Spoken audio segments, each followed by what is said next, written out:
Hi friends, मैं विवेक नायक ever to success में आपका बहुत बहुत स्वागत करता हूं। दोस्तों, आज हम लोग वर्ल्ड ज्योग्राफी की क्लास को आगे बढ़ाने जा रहे हैं। वर्ल्ड ज्योग्राफी में आज हम लोग पढ़ेंगे कि मतलब तारों के बारे में। पृथ्वी जो हमारी है वो सूर्य का जो घूर्णन करती है तो उससे रिलेटेड 6 कंडीशन बनते हैं, उस पे आज हम लोग डिस्कस करेंगे। 6 कंडीशन जो है वो मैं विथ मैपिंग के माध्यम से आपको बताऊंगा कि मैप भी आपके सामने होगा, आपको डिटेल से बताऊंगा। जितना भी कॉन्सेप्ट है इसके रिलेटेड वो सब कॉन्सेप्ट आज आप लोग का क्लियर हो जाएगा। तो दोस्तों, वीडियो को स्टार्ट करने से पहले मैं आपको बता दूं कि आप इस चैनल पे नए हैं तो चैनल को सब्सक्राइब कीजिए, बेल आइकन को प्रेस कीजिए, जिससे कि मेरे आने वाले जितने भी लेटेस्ट वीडियो हैं उसका नोटिफिकेशन आप तक सबसे पहले पहुंच पाए। तो दोस्तों चलते हैं, आज का सेशन स्टार्ट करते हैं। जैसा कि दोस्तों मैं आपको पिछले क्लास में पढ़ा चुका हूं कि पृथ्वी की उत्पत्ति के बारे में या पृथ्वी की गति के बारे में भी मैं पढ़ाया हूं। तो मैं पृथ्वी की गति के बारे में पढ़ाया हूं। पृथ्वी की गति भी मैं आपको बताया था कि घूर्णन गति फर्स्ट जो था वो घूर्णन गति या परिभ्रमण गति के बारे में बताया था, और सेकंड जो बताया था वो परिक्रमण गति या वार्षिक गति के बारे में मैं डिटेल से आपसे डिस्कस किया था। तो दोस्तों, इतना कॉन्सेप्ट आपका क्लियर हो गया था? नहीं हुआ था इतना कॉन्सेप्ट क्लियर तो आप वीडियो पे कमेंट करिए। आपको जहां भी दिक्कतें हो रही हैं, जहां भी प्रॉब्लम हो रहा है वो सोल्यूशन मैं उसका दूंगा, बट आप लोग एसएमएस करिए कि आपको दिक्कत कहां हो रही है। ठीक है दोस्तों? तो दोस्तों आज हम लोग सेशन स्टार्ट कर रहे हैं तो 6 कंडीशन हमारे हैं। 4 जुलाई, 22 सितंबर, 21 सितंबर, 3 जनवरी, 21 मार्च और 21 जून। इतना कंडीशन है। ये जितने भी कंडीशन 6 कंडीशन है वो डिटेल से आज मैं आप लोग को बताऊंगा। तो दोस्तों, आप लोग पढ़े होंगे कि जब हम पृथ्वी अपने अक्ष पे घूमते हुए सूर्य का चारों तरफ क्या करती है, चक्कर लगाती है, तो उससे रिलेटेड कितने कॉन्सेप्ट होते हैं, उससे रिलेटेड 6 कॉन्सेप्ट होते हैं। वो 6 कॉन्सेप्ट क्या हैं? तो मैं माना कि ये मेरा सूर्य है, ठीक है, ये मेरा सूर्य है, और यहां से क्या है, मान लीजिए ये कंडीशन 4 जुलाई वाली है, दूसरी कंडीशन है हमारी 22 सितंबर वाली, तीसरी कंडीशन है 21 दिसंबर, और चौथा जो कंडीशन है वो 3 जनवरी है, और पांचवा जो कंडीशन है वो 21 मार्च है, और छठवां जो कंडीशन है वो 21 जून है। कितना चीजें आपको समझ में आई? तो इसके बाद दोस्तों आपको मैं बता दिया कि ये 6 कंडीशन है। इसमें दोस्तों पहले मैं आपको बताऊंगा जो सबसे आसान कंडीशन है। 2 कंडीशन ऐसे हैं जो सबसे आसान है, तो सबसे पहले मैं उसको बताऊंगा, उसके बारे में डिस्कस करूंगा। वो 2 कंडीशन कौन कौन से हैं? तो फर्स्ट कंडीशन है हमारा 3 जनवरी, और जो हमारा सेकंड है वो 4 जुलाई है। ये दोनों जो कंडीशन है दोस्तों बहुत ही इजी हैं, इसको मैं आपको बहुत डिटेल से पढ़ाने वाला हूँ। तो दोस्तों आप लोग जो भी पृथ्वी के बारे में सूर्य के बारे में, सूर्य के चारों तरफ जो हमारी पृथ्वी चक्कर लगा रही है तो उससे रिलेटेड ये 6 कंडीशन हैं। आप इतना डिटेल आपको कोई बताया नहीं होगा, बट मैं आपको इतना डिटेल पढ़ाऊंगा कि आपका ये कॉन्सेप्ट क्लियर हो जाए। और क्लियर होने के बाद दोस्तों कभी भी आपसे यहाँ से कोई भी एग्जाम में क्वेश्चन आए तो आप जरूर सही करके आएंगे। तो ठीक है दोस्तों, चलते हैं हम लोग 4 जुलाई और 3 जनवरी के बारे में डिस्कस करते हैं। उसके पहले दोस्तों जैसे कि आप लोग जानते होंगे कि जब जो हमारा सूर्य है, सूर्य का चक्कर हमारी जो पृथ्वी लगा रही है, पृथ्वी सूर्य के चारों तरफ जब मूव कर रही है, तो एक दिन ऐसा भी तो आ सकता है कि पृथ्वी सूर्य के सबसे नजदीक हो। एक दिन ऐसा भी तो आ सकता है कि जब पृथ्वी सूर्य के चारों तरफ घूर्णन कर रही है या वृत्ताकार में घूम रही है, तो एक दिन ये कंडीशन आ सकता है कि पृथ्वी क्या हो, सूर्य से सबसे नजदीक हो। हाँ, एक दिन ऐसा भी कंडीशन आएगा कि जब पृथ्वी जो हमारी है वो सूर्य से बहुत दूर चली जाएगी। आ सकता है कि नहीं ऐसा कंडीशन? आप बताइए, आ सकता है? तो ठीक है, देखते हैं कि मान लीजिए दोस्तों, मान लीजिए हम इसको ग्रह मानते हैं। अरे मान लीजिए पृथ्वी तो एक ग्रह है ना, तो मान लीजिए ये हमारी पृथ्वी है, ठीक है। ये पृथ्वी ऐसे मूव कर रही है, दीर्घ वृत्ताकार में मूव कर रही है। मूव करने के बाद एक दिन ऐसा आएगा कि पृथ्वी हमारे सूर्य से बहुत नजदीक हो जाएगी, और फिर ऐसे मूव करते करते एक दिन ऐसा समय आएगा जो हमारी पृथ्वी है वो बहुत दूर चली जाएगी। किससे? तो सूर्य से। इतनी चीजें आपको डिस्कस, इसका चीजें आपको कंफर्म हुआ। अब आपको माइंड में क्लिक किया होगा सर जो हमारी पृथ्वी है वो किस प्रकार मूव करती है। तो जो हमारी पृथ्वी है दोस्तों वो दीर्घ वृत्ताकार पथ पे चक्कर लगाती है। कितना? जो हमारी पृथ्वी है वो दीर्घ वृत्ताकार पथ पे चक्कर लगाती है। किसका? सूर्य का। इतना चीजें आपका कॉन्सेप्ट क्लियर हुआ। अब मैं आपको बता रहा हूं कि दोस्तों पृथ्वी जो हमारी है वो तो चक्कर लगा रही है सूर्य का, जाहिर सी बात है वो चक्कर लगा रही सूर्य का, उसका रेगुलेटिव मतलब बना है। ठीक है, तो जो हमारी सूर्य पृथ्वी है वो सूर्य का चक्कर लगा रही है। तो मैं आपको बताया हूं कि एक दिन ऐसा भी आ सकता है कि जो हमारी पृथ्वी है सूर्य से सबसे नजदीक हो और सूर्य से सबसे दूर भी हो सकती है। तो वो सबसे नगीची वाली जो मतलब सबसे पास वाला जो कंडीशन है वो क्या है और सबसे दूर वाला जो कंडीशन है वो क्या है, वो मैं आपको बता रहा हूं। जैसा कि जब हमारी पृथ्वी मूव कर रही है तो पृथ्वी दोस्तों ऐसा होता है कि 3 जनवरी के दिन, 3 जनवरी ऐसा दिन है कि इस दिन पृथ्वी जो हमारी है सूर्य के बहुत नजदीक होती है। क्या होती है? उस दिन पृथ्वी हमारी सूर्य के बहुत नजदीक होती है। तो आपके माइंड में क्लिक किया होगा कि सर जो हमारी पृथ्वी है वो सूर्य के इतना नजदीक है तो इसका किलोमीटर क्या होगा, इसका किलोमीटर मुझे बता दीजिए। तो दोस्तों मैं बता रहा हूं हमारी जो पृथ्वी है यहाँ पे 147.5 मिलियन किलोमीटर पास आ जाती है। कितना? 147.5 मिलियन किलोमीटर हमारी पृथ्वी सूर्य के पास आ जाती है। इसी को हम कह लें तो 14.75 करोड़ किलोमीटर पास आ जाती है हमारी पृथ्वी। किसके पास आ जाती है? तो सूर्य के पास आ जाती है। इतना चीजें आपको कंफर्म हुआ कि नहीं हुआ? नहीं हुआ तो फिर से मैं बता रहा हूं कि हमारी पृथ्वी पहले मूव कर रही है। मूव करने के बाद 21 जनवरी के दिन पृथ्वी हमारी सूर्य के सबसे नजदीक होगी। कितने नजदीक होगी? तो वो 147.5 मिलियन किलोमीटर क्या होगी? हमारी पृथ्वी सूर्य से नजदीक होगी। इसी को हम कहे तो 14.75 करोड़ किलोमीटर क्या होगी? सूर्य के पास होगी हमारी पृथ्वी। इतना चीजें आपको कंफर्म हुआ?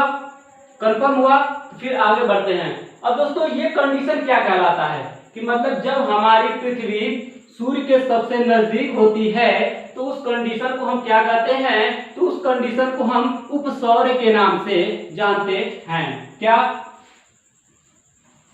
उपसौर्य के नाम से, उपसौर्य के नाम से हम लोग जानते हैं कि जब हमारी पृथ्वी सूर्य के सबसे नजदीक होती है तो उस कंडीशन को हम उपसौर्य के नाम से जानते हैं। वो उपसौर्य कब होता है? तो वो 3 जनवरी को वो उत्सर्ग होता है। उपसौर्य क्या कहते हैं? इसे उपसौर्य कहते हैं। उपसौर्य दोस्तों वो कंडीशन है कि मतलब जब पृथ्वी सूर्य के सबसे नजदीक आ जाती है दोस्तों, उसी को हम उपसौर्य के नाम से जानते हैं। अब उपसौर्य हम कहते क्यों हैं और उपसर्ग क्यों कहते हैं, क्यों नहीं हम इसका दूसरा नाम रख देते? तो उपसर्ग का मतलब यह है दोस्तों कि जो हमारा सूर्य है वो यहाँ पे 3 जनवरी को क्या करता है? वो लंबवत प्रकाश डालता है, मतलब सीधा लंबवत प्रकाश डालता है पृथ्वी पर। इसे हम लोग उपसौर्य के नाम से जानते हैं। जैसा कि दोस्तों तो मैं बताया था कि जो सूर्य है वो एक बार उत्तरायण होता है और एक बार दक्षिणायन होता है। तो उत्तरायण और दक्षिणायन में कंडीशन क्या है? उसमें कंडीशन है दोस्तों कि पृथ्वी हमारी कितने ऊपर तक जा सकती है और कितने नीचे तक आ सकती है। मतलब उत्तरी ध्रुव पे कितने दूर जा सकती है और दक्षिण ध्रुव पे कितने नीचे आ सकती है। तो उसका भी एक फैक्ट डेटा भी निर्धारित किया गया है कि सूर्य जो हमारा है इसके ऊपर जा ही नहीं सकता और इतना ही ऊपर जाएगा। तो वो क्या है वो मैं आपको बता रहा हूं। जैसा कि दोस्तों मान लीजिए कि ये मान लीजिए कोई बिंदु है, ठीक है, ये कोई बिंदु है। अच्छा इसे हम मान लें कि 0 डिग्री लाइन, ठीक है, 0 डिग्री लाइन। 0 डिग्री लाइन जो है यहां से सूर्य क्या होता है? 23.5 डिग्री। क्या होता है? 23.5 डिग्री ऊपर तक जा सकता है और 23.5 डिग्री कितना नीचे आ सकता है। अब आपके माइंड में क्लिक किया होगा कि सर आप पता है कि जो हमारी पृथ्वी है वो किसके सापेक्ष ऊपर और नीचे जाती है? तो जो हमारी पृथ्वी है वो 0 डिग्री लाइन मतलब भूमध्य रेखा के ऊपर या नीचे जाती है। तो मैं आपको बताया कि ये 0 डिग्री हमारी लाइन है। 0 डिग्री लाइन से हमारी जो सूर्य है वो 23.5 डिग्री तक ऊपर जा सकता है और 23.5 डिग्री तक नीचे आ सकता है।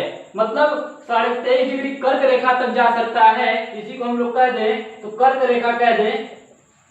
हमारी जो सूर्य है, हमारा जो सूर्य है वो 0 डिग्री लाइन से उत्तरी ध्रुव पे मतलब 23.5 डिग्री कर्क रेखा तक जा सकता है। और वही सूर्य जब यहाँ से वापस आता है और 0 डिग्री लाइन से जब मतलब नीचे आता है मतलब मकर रेखा की तरफ आता है तो वो भी 23.5 डिग्री नीचे ही आ सकता है।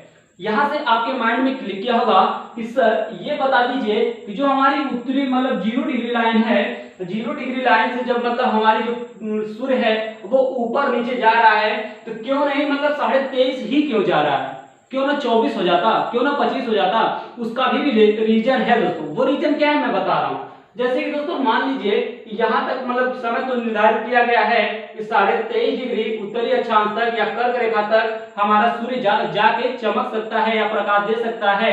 और वही कंडीशन नीचे भी है कि हमारा जो सूर्य है वो 23.5 डिग्री मकर रेखा तक जाके प्रकाश दे सकता है या चमक सकता है। ठीक है, उसके बाद बात आती है, मैं आपको कहा हूं कि 23.5 के अलावा क्यों नहीं 24 पे हो जाता, क्यों नहीं 25 पे हो जाता। ठीक है, तो जैसे कि दोस्तों मान लीजिए 23.5 की जगह मान लीजिए यहाँ 24, ठीक है, यहाँ 24 हो गया, सूर्य वहां पहुंच गया, 24 तक पहुंच गया। ठीक है, मैं 5.0 बढ़ा दिया। ठीक है, तो यहाँ तक मतलब 24 पे जब हमारे सूर्य पहुंच गया, तो जो हम बताए हैं कि उपसौर्य होता है, और उपसौर्य का मतलब होता है कि सूर्य की सीधे किरणें क्या होती हैं, एकदम लंबवत पड़ती हैं। तो वो जो कंडीशन है यहाँ पे नहीं होता है। क्या होता है, वो कंडीशन यहाँ पे नहीं होता है। यहाँ पे सूर्य की जो छाया होती है वो क्या होती है, वो तिरछी पड़ती है। सूर्य की जो रोशनी होती है वो तिरछा पड़ना शुरू हो जाती है। अब जाहिर सी बातें हैं, जहां सूर्य की किरणें सीधा पड़ेंगी वहां ग्रीष्म ऋतु रहेगा, मतलब कि गर्मी का मौसम रहेगा। हाँ, और जहां पे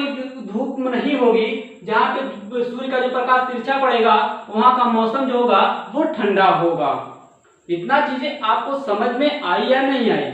आई तो हम लोग आगे बढ़ते हैं। तो दोस्तों जैसे कि मैं ग्रीष्म ऋतु और गर्मी के बारे में बताया कि जब सूर्य की किरणें लंबवत पड़ती हैं या जिस क्षेत्र में पड़ती हैं तो उस क्षेत्र में क्या होता है, अधिकतर गर्मी पड़ती है। और जिस क्षेत्र में सूर्य की किरणें तिरछा पड़ती हैं उस क्षेत्र में क्या होता है, ठंडा होता है। इतना चीजें आपको समझ में आ गया तो ठीक है, आगे बढ़ते हैं। तो मैंने बताया क्या मैंने बताया कि 3 जनवरी के दिन जो हमारी पृथ्वी है वो सूर्य के सबसे नजदीक होती है। इतना चीज बताया। तो दोस्तों ठीक है, ठीक इसके 3 जनवरी के ठीक 6 महीने बाद, 6 महीने का बाद मतलब कि 3 महीने यहाँ हो गया, एक यहाँ पे चला, यहाँ से चला दोस्तों यहाँ तक, तो 3 मार्च हो गया, मतलब कि जनवरी फरवरी मार्च। ठीक है, 2 महीने यहाँ हो गया। और फिर उसके बाद दोस्तों 21 मार्च से चला 21 जून, तो 2 महीने ये हो गया। और 21 जून से चला यहाँ पे कितना, और मतलब 4 जुलाई तक। तो दोस्तों ये 6 महीने हो गए कि नहीं हो गए? तो 3 जुलाई के ठीक 6 महीने बाद, 6 महीने बाद क्या होता है दोस्तों, जैसी बातें, जो हमारी पृथ्वी है वो पश्चिम से पूर्व की तरफ चक्कर लगाती है। क्या, जो हमारी पृथ्वी है वो पश्चिम से पूर्व की तरफ क्या करती है, मूव करती है।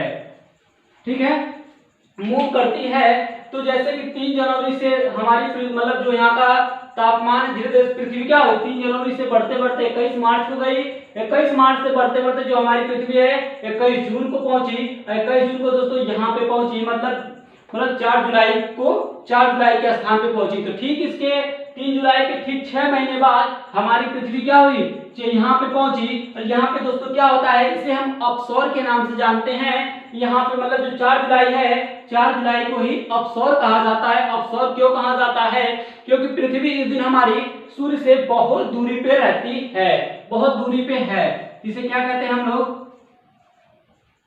अपसौर कहते हैं। क्या कहते हैं, अपसौर के नाम से जानते हैं। अपसौर क्यों कहते हैं, क्योंकि दोस्तों 4 जुलाई के दिन हमारी जो पृथ्वी है वो सूर्य से बहुत दूरी पे हो जाती है। तो यहाँ पे कंडीशन आता है कि हमारी जो पृथ्वी है वो सूर्य से कितना किलोमीटर दूरी पे रहती है। तो यहाँ पे जो है दोस्तों 152.5 मिलियन किलोमीटर, क्या होती है, मिलियन किलोमीटर दूर हमारी पृथ्वी चली जाती है, किससे, सूर्य से। अब इसको करोड़ में बात करें तो 15.26 करोड़ किलोमीटर दूर क्या चल जाती है हमारी पृथ्वी, किससे चल जाती है, तो सूर्य से दूर चल जाती है। इतना चीजें आपको समझ में आया? नहीं समझ आया तो फिर से मैं आपको बताता हूं कि जैसे कि दोस्तों मैं बताया 3 जनवरी के ठीक 6 महीने बाद 4 जुलाई को दोस्तों अपसौर माना जाता है। अपसौर क्यों माना जाता है, क्योंकि पृथ्वी जो हमारी है वो जो पृथ्वी हमारी है वो सूर्य से बहुत दूर चली जाती है, इसलिए हम इसे अब सौर मानते हैं। अब कितना दूर चली जाती है तो वो देखें तो 152.5 मिलियन किलोमीटर दूर चली जाती है। इसी को हम दूसरे भाषा में कहें या दूसरे लैंग्वेज में कहें तो 15.26 करोड़ किलोमीटर दूर चली जाती है। इतना चीजें आपको समझ में आई या नहीं? दोस्तों जो होता है 21 मार्च से की जो शुरुआत होती है दोस्तों वो कहां से होती है? तो 21 मार्च की जो शुरुआत है, तो 21 मतलब मार्च की जो शुरुआत है दोस्तों, वो शुरुआत हम कब मानते हैं? नहीं सॉरी 21 जून की तो दोस्तों शुरुआत है, हम 21 मार्च से उसे मानते हैं। क्यों मानते हैं दोस्तों कि मतलब 21 जून की जो शुरुआत हम 21 मार्च से मानते हैं? क्यों मानते हैं कि क्योंकि दोस्तों कि 21 मार्च से जो हमारा सूर्य है वो उत्तरायण होने लगता है। क्या होता है? जो हमारा सूर्य है उत्तरायण होने लगता है। क्या हमने बताया? मैंने बताया कि 21 जून का शुरुआत हम 21 मार्च से मानते हैं, क्योंकि 21 मार्च से जो हमारा सूर्य है वो क्या होता है? उत्तरायण होने लगता है। उत्तरायण का मतलब क्या होगा मैं आपको बताता हूं कि उत्तरायण का मतलब दोस्तों ये होगा कि क्योंकि जो हमारी पृथ्वी है वो यहाँ से ऊपर जाना शुरू करेगी। क्या होगी? ऊपर जाना शुरू करेगी, और ऊपर से फिर दोस्तों एक ऐसा समय आएगा कि पृथ्वी फिर नीचे आएगी, मतलब 0 डिग्री लाइन पे आएगी, और फिर 0 डिग्री लाइन से जो हमारी पृथ्वी है वो नीचे की तरफ बढ़ेगी। मतलब मैं बताया हूं कि 23.5 डिग्री मकर रेखा की तरफ हमारा जो सूर्य है वो बढ़ेगा। इतना चीजें आपको समझ में आई या नहीं आई? ठीक है, मैं बता रहा ऊपर और नीचे में आपको मतलब थोड़ा सा कंफ्यूजन होगा, ऊपर नीचे में थोड़ा कंफ्यूजन होगा। फिर से मैं बता दे रहा हूं कि मान लीजिए ये हमारी 0 डिग्री लाइन है, ये हमारी 0 डिग्री लाइन है, और 0 डिग्री लाइन से हमारी जो सूर्य है वो 23.5 डिग्री मकर रेखा तक जा सकता है, उसके ऊपर नहीं जा सकता। मैं बताया क्यों नहीं जा सकता? क्योंकि दोस्तों जैसे मैं बताया सौर जो होता है वो क्या होता है, वहां पे सूर्य की किरणें क्या होती हैं? लंबवत सीधा पड़ती हैं। अब वही जैसे कि 23.5 से 24 तक सूर्य पहुंचा, वहां पे क्या होगा? वहां पे जो सूर्य का प्रकाश है वो तिरछा पड़ने लगेगा। क्या होगा? तिरछा पड़ने लगेगा। उस वही कंडीशन नीचे वाली भी है कि 23.5 डिग्री मकर रेखा तक सूर्य दक्षिणायन हो सकता है, और कहीं 24 हो गया तो सेम कॉन्सेप्ट जो ऊपर में बताया हूं वही कॉन्सेप्ट यहाँ पर भी फॉलो होगा। अगर दोस्तों एक बात माना जाए कि आप अपने घर को याद रखो, क्या ओनली आप अपने घर को याद रखो। अब आप कहोगे सर मैं घर को कैसे याद रखूं? तो घर का मतलब मान लीजिए 0 डिग्री लाइन हमारा क्या है? 0 डिग्री लाइन हमारा घर है, और ये घर से मैं क्या किया? मैं यहाँ से 23.5 डिग्री गया, और फिर घर से क्या किया? यहाँ 23.5 डिग्री जाने के बाद मैं यहाँ से वापस आया, तो ये कहाँ आया? अपने घर पे ही आया। फिर अपने घर से मुझे घूमने का मन किया, तो मैं यहाँ पे दक्षिण दिशा में 23.5 डिग्री गया, और यहाँ से फिर क्या हुआ? यहाँ से वापस लौट के फिर अपने घर पहुंच गया, मतलब कि 0 डिग्री लाइन पे पहुंच गया। इतना चीजें आपको समझ में आया? दोस्तों जो 21 मार्च है, क्या 21 मार्च से सूर्य क्या है? उत्तरायण होने लगता है। मैं आपको बताया हूं कि 21 मार्च से जो हमारा सूर्य है वो उत्तरायण होने लगता है। ठीक है, तो दोस्तों ये होता है कि 21 मार्च वह कंडीशन है जहां पे विषु के नाम से इसे जाना जाता है। 21 मार्च को हम विषु के नाम से जानते हैं। 21 मार्च को हम विषु के नाम से जानते हैं। अब आपके माइंड में क्लिक होगा कि सर विषु क्या है? विषु नाम पड़ा क्यों? विषु का मतलब क्या होता है? तो विषु का मतलब होता है दोस्तों कि विषुवत रेखा पर जब सूर्य की किरणें लंबवत पड़ती हैं तो उसी को हम क्या कहते हैं? विषु का नाम देते हैं। फिर से मैं बताऊं, क्या बताया मैं कि 21 मार्च को हम विषु के नाम से जानते हैं। अब विषु क्यों कहते हैं? कि क्योंकि दोस्तों विषु नाम पड़ा क्यों? विषुवत रेखा पर 21 मार्च को क्या होता है? सूर्य की किरणें एकदम लंबवत पड़ती हैं, मतलब कि सूर्य की किरणें क्या होती हैं? एकदम सीधा पड़ती हैं। सेम कॉन्सेप्ट वही है कि जब दोस्तों 22 सितंबर को भी सूर्य की किरणें क्या होती हैं? 22 सितंबर को भी सूर्य की किरणें विषु पर लंबवत पड़ती हैं। तो यही पे दोस्तों बात आती है कि सूर्य की किरणें किस समय या किस महीने में या किस तारीख को लंबवत पड़ती हैं। तो 22 सितंबर को सूर्य की किरणें विषु पर विषुवत रेखा पर सीधा एकदम चमकती है, और वही कंडीशन ऊपर है 21 मार्च को सूर्य की किरणें विषुवत रेखा पर एकदम सीधा या लंबवत चमकती हैं। दोस्तों विषु का कंडीशन साल में 2 बार होता है। क्या? जो विषु का कंडीशन है वो साल में 2 बार होता है। अब 2 बार क्यों होता है कि मैं बता रहा हूं कि 21 मार्च को होता है और 22 सितंबर को होता है।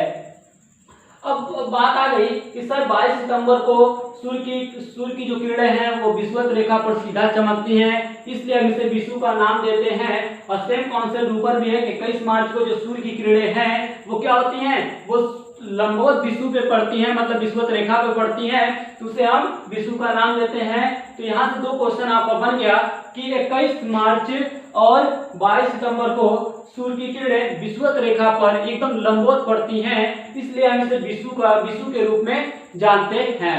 इतना चीज आपका कंफर्म हुआ कि नहीं हुआ?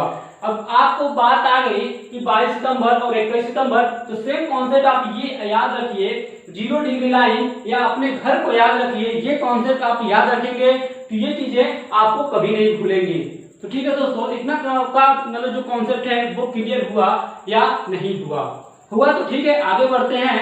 आगे बढ़ते हैं दोस्तों, देखते हैं कि 21 मार्च, जो 21 मार्च है सूर्य उत्तरायण होता है और सूर्य एक बार दक्षिणायन होता है। तो मतलब सूर्य कितने ऊपर उत्तरायण हो सकता है और कितने नीचे तक दक्षिणायन हो सकता है। तो मैं सेम कॉन्सेप्ट आपको बताया कि 23.5 डिग्री कर्क रेखा तक सूर्य उत्तरायण हो सकता है और 23.5 डिग्री मकर रेखा तक सूर्य क्या होता है हमारा, वो दक्षिणायन हो सकता है। इतना कॉन्सेप्ट आपका क्लियर में कर दिया था। उसी को दोस्तों एक नाम से जानते हैं कि उत्तरी गोलार्ध। क्या? उत्तरी गोलार्ध में यही कारण है, उत्तरी गोलार्ध में मतलब क्या होता है, सूर्य की किरणें जब सीधा चमकती हैं तो उस समय वहां गर्मी होता है, और दक्षिणी गोलार्ध में जब सूर्य की किरणें तिरछे पड़ती है या सूर्य की किरणें तिरछा पड़ती हैं तो उसी को हम लोग क्या कहते हैं कि ठंडी के रूप में जानते हैं। क्या मैंने बताया कि सूर्य जो है हमारा वो 23.5 डिग्री कर्क रेखा तक उत्तरायण हो सकता है और 23.5 डिग्री मतलब मकर रेखा तक क्या होता है, दक्षिणायन हो सकता है। यही कंडीशन है कि मतलब जो ठंडी या गर्मी का कंडीशन सेम यही है। अब क्यों है? क्योंकि जब दोस्तों 22 सितंबर और 21 मार्च को क्या होता है, जब सूर्य की किरणें क्या होती है, लंबवत चमकती हैं, तो जाहिर सी बात है यहाँ गर्मी का मौसम होगा। और जहाँ पे सूर्य की किरणें क्या होती है, 21 दिसंबर मान लो, जनवरी मान लो, ये सब क्या है, ये सब ठंडी का मौसम हो जाएगा, क्योंकि यहाँ पे सूर्य की जो किरणें हैं वो लंबवत पड़ेंगी ही नहीं। तो जाहिर सी बातें हैं यहाँ पे क्या होगा, गर्मी का मौसम होगा। इतना चीजें आपको समझ में आई कि नहीं आई? तो जब बात करते हैं कि उत्तरी गोलार्ध में तो मैं बात कर लिया, अब बात करते हैं कि दोस्तों जो है 21 जनवरी से दोस्तों जो क्या होती है वो गर्मी पड़ना स्टार्ट हो जाती है। क्या? 21 जनवरी से गर्मी पड़ना स्टार्ट हो जाती है। और ये कंडीशन कब तक चलता है, मतलब 21 जनवरी से या 21 जनवरी से जब गर्मी मतलब स्टार्ट हो जाती है, ये कंडीशन कब तक चलता है, ये 22 सितंबर तक चलता है। क्या? 22 सितंबर तक ये कंडीशन चलता है। मैंने क्या बताया कि 21 जनवरी नहीं दोस्तों, गलत है। मैं 21 जून से जब गर्मी स्टार्ट होती है अब 22 सितंबर तक क्या होती है, गर्मी पड़ती है। ठीक है, उसके बाद इधर क्या होता है, ठंडी का मौसम आ जाता है। दोस्तों यहाँ मतलब जो सूर्य है ना, सूर्य की किरणें यहाँ पे तिरछा पड़ती है। क्या होती हैं, यहाँ पे सूर्य की किरणें तिरछा पड़ती हैं, इसलिए यहाँ पे ठंडी अधिक पड़ती है या ठंडा मौसम रहता है। ठीक है दोस्तों, तो आज के सेशन में इतना ही। अगर आपको ये वीडियो अच्छी लगे तो लाइक और शेयर करिए, चैनल को सब्सक्राइब कीजिए, बेल आइकन को प्रेस कीजिए, जिससे कि जितने भी मेरे आने वाले लेटेस्ट वीडियो हैं उसका नोटिफिकेशन आप तक सबसे पहले पहुंच पाए। तो ठीक है दोस्तों, बेस्ट ऑफ लक, बहुत बहुत धन्यवाद।